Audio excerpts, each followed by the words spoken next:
ഈശോ മിശിഹായ്ക്ക് സ്തുതിയായിരിക്കട്ടെ. പ്രിയപ്പെട്ടവരെ, നിങ്ങൾക്ക് സമാധാനം. എനിക്ക് ശാരീരികമായിട്ടുള്ള ചെറിയ ബുദ്ധിമുട്ടുകളുള്ളത് കൊണ്ടാണ് ഓഡിയോ ഇടാനായിട്ട് ഇങ്ങനെ താമസം വരുന്നത്. ഞാനിങ്ങനെ ഈ ക്രിസ്മസിന് 1, 2, 3 എന്നൊക്കെ പറഞ്ഞിട്ട് ഡേ 1, ഡേ 2 ആയിട്ട് ഇതുപോലെ ഓഡിയോസ് ഇട്ടുകൊണ്ടിരുന്നതാണ്. പെട്ടെന്ന് എനിക്ക് ശാരീരികമായിട്ടുള്ള ഒരു ബുദ്ധിമുട്ടുകളുണ്ടായി. അതുകൊണ്ട് എനിക്ക് അത് കണ്ടിന്യൂ ചെയ്യാനായിട്ട് പറ്റിയില്ല. ആദ്യം തന്നെ ഞാൻ ക്ഷമ ചോദിക്കുന്നു. ഇന്ന് ഞാൻ നിങ്ങളോട് സംസാരിക്കാനായിട്ട് ആഗ്രഹിക്കുന്നത് എനിക്ക് ഉണ്ടായ അനുഭവങ്ങളാണ് കേട്ടോ ഞാൻ നിങ്ങളോട് സംസാരിക്കുന്നത്. വേറൊന്നുമല്ല. കാരണം ഞാൻ വലിയ സുവിശേഷകി അല്ലെങ്കിൽ വലിയ ആളൊന്നുമല്ല.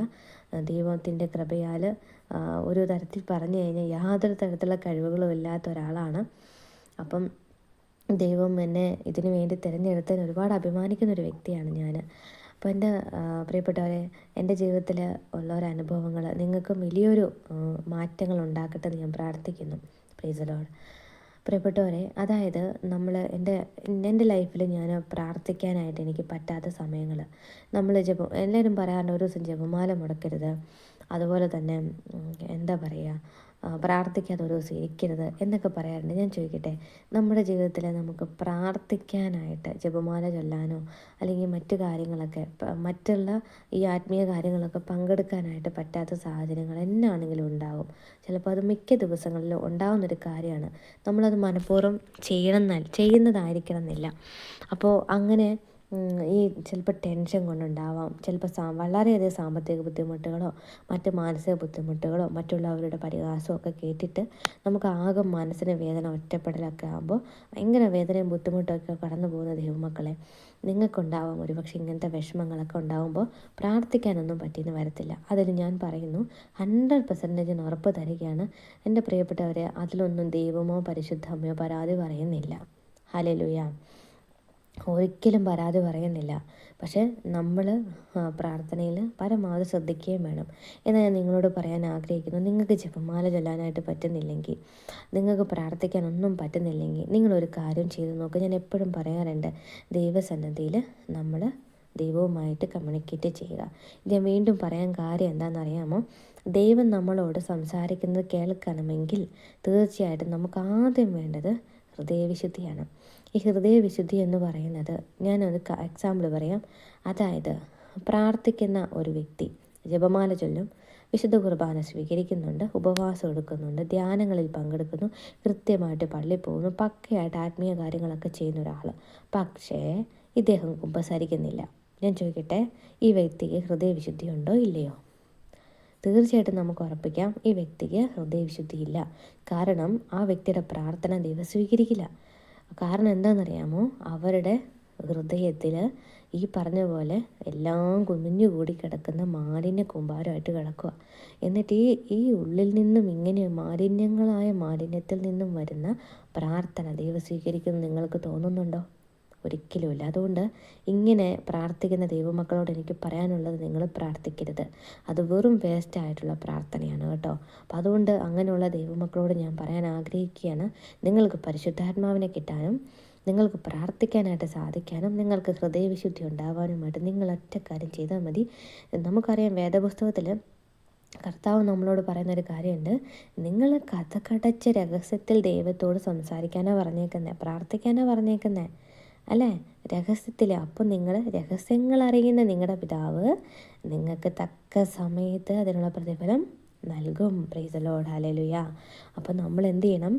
നമ്മൾ മറ്റുള്ളവരോട് നിങ്ങളുടെ ജീവിതത്തിൽ നിങ്ങളുടെ രഹസ്യങ്ങൾ, നിങ്ങളുടെ ഹൃദയം തുറന്നൊക്കെ നിങ്ങൾ മറ്റുള്ളവരോട് സംസാരിക്കുന്നുണ്ടാവും. ആദ്യം തന്നെ നമ്മൾ നിർത്തുക. ആവശ്യമില്ലാത്ത സംസാരങ്ങൾക്ക് നമ്മൾ വിലങ്ങിടുക. നമ്മുടെ അയൽവക്കക്കാരോടും ബന്ധുക്കളോടും ചുറ്റുമുള്ളവരോടൊക്കെ നമ്മുടെ മനസ്സിലുള്ള കാര്യങ്ങൾ നമ്മൾ എന്ത് ചെയ്യണം? തുറന്നു പറയരുത്. എന്തും വന്നോട്ടെ, തുറന്നു പറയരുത്. നമുക്ക് പറയാനായിട്ട്, വിശ്വാസത്തോടെ നമുക്ക് പറയാനായിട്ട് ഒരേ ഒരു സ്ഥലമുള്ളൂ, അത് ദൈവത്തിൻ്റെ സന്നിധിയാണ്. അപ്പോൾ അതുകൊണ്ട് നമ്മൾ ചെയ്യേണ്ട പ്രധാനപ്പെട്ട ഒരു കാര്യം എന്താണെന്നറിയാമോ? നമ്മൾ മുറിയിലേക്ക് ഒരു മുറി നമ്മൾ ദൈവത്തിന് വേണ്ടി മാറ്റി വെക്കണം. ആ മുറിയിൽ നമുക്ക് വേണ്ടി ദൈവം കാത്തിരിക്കുന്നെന്ന് നമുക്ക് തോന്നണം. നമ്മൾ പ്രാർത്ഥിക്കാനായിട്ടൊരു ഒരു സ്ഥലം, നിശബ്ദതയുടെ ഒരു മേഖല ഈശോ തിരഞ്ഞെടുത്തതുപോലെ നമുക്കും ഉണ്ടായിരിക്കണം. എന്നിട്ടോ നമുക്ക് ജപമാല ചൊല്ലാനോ അല്ലെങ്കിൽ മറ്റു കാര്യങ്ങൾ നമ്മൾ പ്രാർത്ഥിച്ച് കഴിഞ്ഞാൽ എനിക്ക് ഇതൊന്നും എൻ്റെ മനസ്സിൽ കയറില്ല, തലയിൽ കയറില്ല എന്ന് നിങ്ങൾക്ക് തോന്നുന്നുണ്ടെങ്കിൽ നിങ്ങളൊരു കാര്യം ചെയ്യുക, നിങ്ങൾ ദൈവത്തിൻ്റെ അടുത്തിരിക്കുക. നിങ്ങളുടെ ഒരു മാതാവ് ഈശോയോ ഒക്കെയുള്ള ഒരു ചിലപ്പോൾ അതിൻ്റെ ചിലപ്പോൾ രൂപങ്ങളൊന്നും ഉണ്ടാവണമെന്നൊന്നുമില്ല. പക്ഷെ നിങ്ങൾ എന്ത് ചെയ്യണം? ഇതൊന്നും വേണ്ട, ദൈവം കൂടെയുണ്ട്. നമ്മൾ മുറിയിലിരിക്കുക, ഇരുന്നിട്ട് നിങ്ങളുടെ ഹൃദയം തുറന്ന് നിങ്ങൾ പറയുക. നിങ്ങൾക്ക് എന്തെല്ലാം വിഷമങ്ങളുണ്ടോ, നിങ്ങൾക്ക് എന്തെല്ലാം സുഖങ്ങളുണ്ടോ, എൻ്റെ പ്രിയപ്പെട്ട ദൈവമകളെ, നമ്മുടെ ജീവിതത്തിൽ നമ്മുടെ വികാരങ്ങൾ, വിചാരങ്ങൾ, നമ്മുടെ എല്ലാം തുറന്നു പറയാൻ പറ്റുന്ന ഒരേ ഒരു സന്നിധി ദൈവസന്നിധിയാണ്, മറ്റൊരാളോടുമല്ല. രഹസ്യങ്ങൾ ദൈവത്തിന് മുമ്പിൽ രഹസ്യങ്ങൾ തന്നെയായിരിക്കും. കർത്താവ് ആരോടും കൊട്ടി ഘോഷിക്കാൻ പോവില്ല. Praise the Lord. അപ്പോൾ അതുകൊണ്ട് നമ്മൾ പരിശുദ്ധ അമ്മയോടും ഈശോയോടും നമ്മൾ കമ്മ്യൂണിക്കേറ്റ് ചെയ്തിരിക്കണം. അതോ നിങ്ങൾ ഡെയിലി നിങ്ങളത് ചെയ്യുമ്പോൾ, അതായത് നിങ്ങളിത് കണ്ടിന്യൂ ചെയ്യുമ്പോൾ നിങ്ങളുമായിട്ട് ദൈവത്തിന് വലിയ ബന്ധം ഉണ്ടാവുകയാണ്. അത് മാത്രമല്ല, നിങ്ങളുടെ ഹൃദയം തുറന്നാണ് സംസാരിക്കുന്നത്. നിങ്ങൾ ഹൃദയം തുറന്ന് സംസാരിക്കാൻ മടിക്കരുതേ.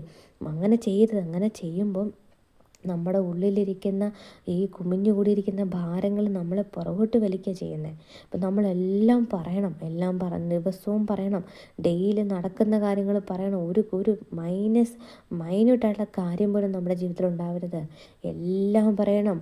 എല്ലാം തുറന്നു പറഞ്ഞ് നമ്മുടെ ഹൃദയത്തെ ഓരോ ദിവസവും വിശുദ്ധീകരിച്ചാൽ നിങ്ങൾക്ക് പരിശുദ്ധാത്മാവിനെ കിട്ടും. 1. രണ്ടാമതായിട്ട് നിങ്ങൾക്ക് പ്രാർത്ഥിക്കാൻ പറ്റും. 3. ദൈവം നിങ്ങളോട് സംസാരിക്കും. അത് നിങ്ങൾക്ക് കേൾക്കാൻ പറ്റും. അത് വചനത്തിലൂടെ ആവാം, ചിലപ്പോൾ ശബ്ദത്തിലൂടെ ആവാം. Praise the Lord. ദൈവ സാന്നിധ്യം നിങ്ങൾക്ക് അനുഭവിക്കാൻ പറ്റും. അപ്പോൾ ഇത് പല ആളുകൾക്കും അറിയില്ല. എല്ലാവരും വിചാരം കുറേ കൊന്ത ചൊല്ലിയാൽ അല്ലെങ്കിൽ നമ്മൾ കുറേ പ്രാർത്ഥിച്ചു കഴിഞ്ഞാൽ നമുക്ക് ഇതൊക്കെ സ്വന്തമാക്കാമെന്ന്. ഒരിക്കലുമില്ല. ഹൃദയവിശുദ്ധി ഇല്ലാത്തവർക്ക് എങ്ങനെയാണ് ദൈവസാന്നിധ്യം അറിയാൻ പറ്റുക? ഹൃദയവിശുദ്ധി ഇല്ലാത്ത ഒരാൾക്ക് എങ്ങനെയാണ് ദൈവത്തെ കാണാൻ പറ്റുക? എങ്ങനെയാണ് പരിശുദ്ധാത്മാ? ഇതെല്ലാം ഹൃദയമായിട്ട് ബന്ധപ്പെട്ടാണ് കേട്ടോ. നമ്മുടെ അതരം പോലും സംസാരിക്കുന്നത് ഹൃദയത്തിൽ നിന്നല്ലേ? നമ്മുടെ അതരം പോലും സംസാരിക്കുന്നത് നമ്മുടെ ഹൃദയത്തിൽ നിന്നാണ്. അപ്പം നല്ല വാക്കുകളൊക്കെ പുറത്തേക്ക് വന്നെങ്കിൽ, നല്ല പ്രവർത്തികൾ പുറത്തേക്ക് വന്നെങ്കിൽ നമ്മുടെ ഹൃദയം കംപ്ലീറ്റ് വിശുദ്ധിയായിരിക്കണം. അപ്പോൾ അതുകൊണ്ടാണ് നമ്മുടെ ജീവിതത്തിൽ പല ആളുകൾക്കിടയിലും എന്നും പ്രശ്നങ്ങളാണ്. പ്രശ്നങ്ങൾ. എന്തുകൊണ്ടാണ് അങ്ങനെ ഉണ്ടാകുന്നത്? നമ്മുടെ ഹൃദയം വിശുദ്ധിയല്ല. ദൈവസന്നിധിയിൽ നമ്മൾ ഇരിക്കണില്ല. ഞാൻ എൻ്റെ ജീവിതത്തിൽ കഴിഞ്ഞ ദിവസം ഉണ്ടായ ഒരു അനുഭവം പറയാൻ ആഗ്രഹിക്കുക. 2-3 ദിവസമായുള്ളൂ കേട്ടോ. ഞാൻ നിങ്ങളോട് എൻ്റെ ജീവിതത്തിലെ ചെറിയ മൈന്യൂട്ടായുള്ള കാര്യങ്ങൾ പോലും പറയാറുണ്ട്.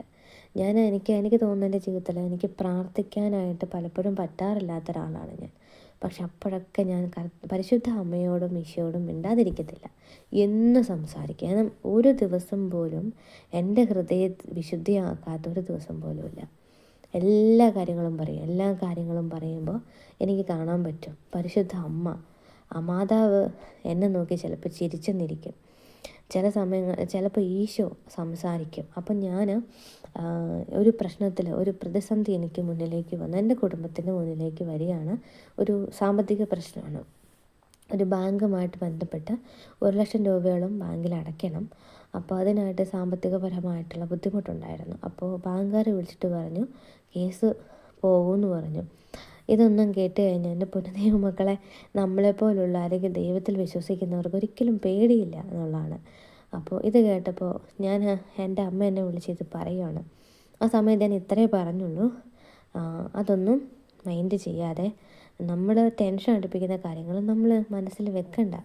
നമ്മൾ ഈ ദൈവത്തോട് അമ്മയോട് പറഞ്ഞു, അമ്മേ ദൈവസന്നിധിയിൽ അമ്മ സംസാരിച്ച് ആ വിഷയത്തെ അവിടെ കൊടുത്തേക്കാൻ പറഞ്ഞു. അപ്പം ഞാൻ ഇത് കേട്ടപ്പോൾ തന്നെ ഇന്ന് വൈകുന്നേരം പ്രാർത്ഥനയ്ക്കായിട്ട് ഈശോയുടെ മുമ്പിൽ, പരിശുദ്ധമ്മയുടെ മുന്നിൽ ഇരിക്കുകയാണ്. മാതാവിനോട് പ്രാർത്ഥിച്ചു തുടങ്ങി. ഞാനിങ്ങനെ മാതാവിനോട് സംസാരിച്ചു തുടങ്ങി. അമ്മയോട് ഞാനിങ്ങനെ കാര്യങ്ങളൊക്കെ പറഞ്ഞു കഴിഞ്ഞപ്പോൾ അമ്മ എന്നോട് പരിശുദ്ധ അമ്മയിലോട് ഈശോനോട് സംസാരിക്കാൻ തുടങ്ങി. അപ്പോൾ എനിക്കറിയാം 2 കാര്യങ്ങളാണ് ഈശോ, 2 വചനങ്ങളാണ് എനിക്ക് തന്നത്. നമുക്ക് ഓൺ ദ സ്പോട്ടിൽ നമ്മുടെ നാവിൻ തുമ്പിലേക്ക് വചനം വരും. 2 വചനങ്ങളായിരുന്നു കർത്താവ് തന്നത്. ഒന്ന് ഇതായിരുന്നു, ഹൃദയം നുറങ്ങിയവർക്ക് കർത്താവ് സമീപസ്ഥനാണ്, മനമൊരുക്കിയവരെ അവിടുന്ന് ആശ്വസിപ്പിക്കും. ഫസ്റ്റ് ഓഫ് ഓൾ എനിക്ക് കിട്ടിയ വലിയൊരു മഹത്വമുള്ളൊരു വചനം എങ്ങനെയായിരുന്നു, ഞാൻ ഈശോയോട് പറഞ്ഞു, ഈശോയെ ഞങ്ങൾക്ക് യാതൊരു തരത്തിലുള്ള ഈ കാര്യവുമായിട്ട് ഞങ്ങൾക്ക് ചെയ്യാനായിട്ട് ഞങ്ങളുടെ കയ്യിൽ യാതൊരു തരത്തിലുള്ള ഒരു സാമ്പത്തികമായിട്ടൊന്നുമില്ല. തമ്പുരാനെ നിൻ്റെ സമ്പന്നതയിൽ നിന്നും നീ എടുത്ത് ഞങ്ങൾക്ക് തന്നെങ്കിലേ ഉള്ളൂ. ആരുടെ മുമ്പിൽ കൈ നീട്ടാനും ഞങ്ങൾ പോകത്തില്ല. നീ അറിയാതെ ഒന്നും സംഭവിക്കില്ല. ഉത്തരം തരണം കർത്താവേ. അപ്പോൾ ഞാനിങ്ങനെ പരിശുദ്ധ അമ്മയോട് ഇങ്ങനെ ഈശോയോട് ഇങ്ങനെ കമ്മ്യൂണിക്കേറ്റ് ചെയ്തുകൊണ്ട് ഇരിക്കുകയാണ്. ആ സമയത്ത് ഈശോ ഇങ്ങനെ പറഞ്ഞു, ഈ ഒരു കാര്യത്തിൻ്റെ മേഖലയിൽ കർത്താവ് നിനക്ക് എന്താ പറയാനുള്ളത് എന്ന് ചോദിച്ചപ്പോൾ ഈശോ ഇങ്ങനെ പെട്ടെന്ന് എൻ്റെ നാവിൻ തുമ്പിലേക്ക് ഈ വചനം വരികയാണ്. അതെങ്ങനെയാണ്, ഞാൻ നിനക്ക് മുൻപേ പോയി മലകൾ നിരപ്പാക്കുകയും പിച്ചളവാതിലുകൾ തകർക്കുകയും ഇരുമ്പോടാമ്പലുകൾ ഒടുക്കുകയും ചെയ്യും. ഈ വചനം നിങ്ങൾക്ക് സുപരിതമായിട്ടുള്ള വളരെ ശക്തമായിട്ടുള്ള വചനമാണ്. അപ്പോൾ ഈ വചനം എൻ്റെ നാവിൻ തുമ്പിലേക്ക് വരികയാണ്. നിങ്ങൾക്കറിയാമോ, വർഷങ്ങൾ, അതായത് 3-4 വർഷം മുമ്പേ ഞാൻ പഠിച്ച വചനമാണിത്. നമ്മളല്ലാതെ ഇരിക്കുമ്പോഴൊന്നും ഇങ്ങനത്തെ വചനങ്ങളൊന്നും വരത്തില്ല. മറന്നുപോയ ഒരുപാട് വചനങ്ങൾ മൈൻഡിലുണ്ട്. പക്ഷേ ഇതൊക്കെ ഓൺ ദ സ്പോട്ടിൽ, അതായത് ഇതുപോലുള്ള സിറ്റുവേഷനിൽ, അതാണ് പറയണത് വചനം പഠിക്കണം എന്ന് പറയുന്നത്. ദൈവം തരികയാണ്. അപ്പോൾ ഈ വചനം എൻ്റെ പെട്ടെന്ന് നാവിൻ മുമ്പിലേക്ക് വന്നപ്പോൾ ഞാൻ അവിടെ ഇരുന്ന് ഉറക്കെ ഈ വചനം പ്രാർത്ഥിക്കാൻ തുടങ്ങി. ആമേൻ പറഞ്ഞു, ദൈവത്തിന് നന്ദി പറഞ്ഞു. അപ്പോൾ എനിക്ക് കർത്താവ് എനിക്ക് മുമ്പേ പോയിട്ടുണ്ട്, ആ കാര്യം സക്സസ് ആവുമെന്ന്. Praise Lord. അപ്പോൾ അതുകൊണ്ട് ഇതാണ് ദൈവമക്കളെ യഥാർത്ഥം. ഞാൻ പറഞ്ഞില്ലേ, ഇതാണ് യഥാർത്ഥത്തിലുള്ള ദൈവവുമായിട്ടുള്ള ബന്ധം. ഇവിടെ നമുക്ക് ടെൻഷൻ ഇല്ല. അപ്പോൾ അതുകൊണ്ട് എൻ്റെ പ്രിയപ്പെട്ട ദൈവമക്കളെ, ഞാൻ നിങ്ങളോട് പറയാൻ ഇന്ന് ആഗ്രഹിച്ചൊരു കാര്യം എന്നറിയാമോ, നമ്മുടെ ജീവിതത്തിൽ നിങ്ങൾക്ക് ചുറ്റുമുള്ള ആളുകളെ കണ്ട് നിങ്ങൾ വളരുന്നവരാണെങ്കിൽ അത് ആദ്യം നിർത്തുക. നമ്മുടെ ഹൃദയത്തിലുള്ള രഹസ്യങ്ങൾ നമ്മൾ മറ്റുള്ളവരോട് പറയാതിരിക്കുക. നമ്മൾ ഹൃദയം വിശുദ്ധീകരിക്കണമെങ്കിൽ നിങ്ങളൊന്നും ചെയ്യണ്ട. നിങ്ങൾ ദൈവസന്നിധിയിലിരുന്ന് ഈശോയോട് സംസാരിക്കുക. ഈശോയോട് ഇങ്ങനെ കണ്ടിന്യൂസ് സംസാരിക്കുക. നിങ്ങൾ എത്രത്തോളം നിങ്ങൾക്ക് മിണ്ടാൻ പറ്റും അത്രയും മിണ്ടുക. നിങ്ങളുടെ വേദനകൾ പറഞ്ഞു തീർക്കുക. ഡെയിലി നിങ്ങൾ അതിനു വേണ്ടി സമയം കണ്ടെത്തിയിരിക്കും. അങ്ങനെ സമയം കണ്ടെത്തുന്ന ഒരാൾക്ക് കർത്താവിൽ നിന്ന് നിങ്ങളുടെ ഹൃദയത്തെ അടർത്തി മാറ്റാൻ ഒരു ശക്തിക്കും പറ്റുകയില്ല. നിങ്ങൾക്ക് എന്ത് വിഷമം വേദന ഉണ്ടെങ്കിലും ദൈവത്തോട് നിങ്ങൾ ചോദിച്ചോ, ദൈവം നിങ്ങൾക്ക് ഓൺ ദ സ്പോട്ടിൽ നിങ്ങൾക്ക് മറുപടി തരും. അത് വ്യക്തികളിലൂടെ ആവാം, ചിലപ്പോൾ വചനത്തിലൂടെ ആവാം, ഏത് രീതിയിലൂടെ നിങ്ങൾക്ക് തരും. അല്ലാത്ത പക്ഷം പ്രിയപ്പെട്ടവരെ, നമ്മൾ വെറുതെ പ്രാർത്ഥിക്കാമെന്ന് മാത്രമേ ഉള്ളൂ, ഒരു ഉത്തരവും നമുക്ക് കിട്ടില്ല. വെറുതെ പ്രാർത്ഥിച്ചുകൊണ്ടിരിക്കുന്ന ഒരു വ്യക്തിയോട് ഞാൻ പറയുവാണ്, അവർ പ്രാർത്ഥിക്കുന്ന മാത്രമേ ഉള്ളൂ, അവരുടെ ഹൃദയം എവിടെയാണ്? ഈശോ പറയുന്നില്ല നിങ്ങളുടെ നിക്ഷേപം എവിടെയാണ്, അവിടെയാണ് നിങ്ങളുടെ ഹൃദയവും. പ്ലീസറോട്. അപ്പോൾ അതുകൊണ്ട് ഞാൻ പറഞ്ഞു ഇത്രയേ ഉള്ളൂ. നിങ്ങൾ ആവശ്യമില്ലാത്ത കാര്യങ്ങളൊക്കെ പറയുന്ന വ്യക്തികളുണ്ടെങ്കിൽ നിർത്തുക. നമുക്ക് ദൈവത്തിൽ നിന്ന് ഉത്തരം സ്വീകരിക്കാൻ നിൽക്കുന്ന ദൈവമക്കളോടും പറയുന്നു, ഉടമ്പടി എടുത്തവരോടുമായിട്ടുള്ള എല്ലാ ദൈവമക്കളോടും പറയുകയാണ്, കർത്താവുമായിട്ട് കമ്മ്യൂണിക്കേറ്റ് ചെയ്യുക. നിങ്ങളുടെ ഹൃദയത്തിലുള്ള ആദ്യം നിങ്ങൾ തുറന്നു പറയുക, ബന്ധം സ്ഥാപിച്ചെടുക്കാൻ നോക്കുക. എന്നിട്ട് നിങ്ങൾ ഈശോയോട് നിങ്ങളുടെ കാര്യങ്ങളൊക്കെ തുറന്നു പറയുക. ദൈവം അനുഗ്രഹിക്കട്ടെ.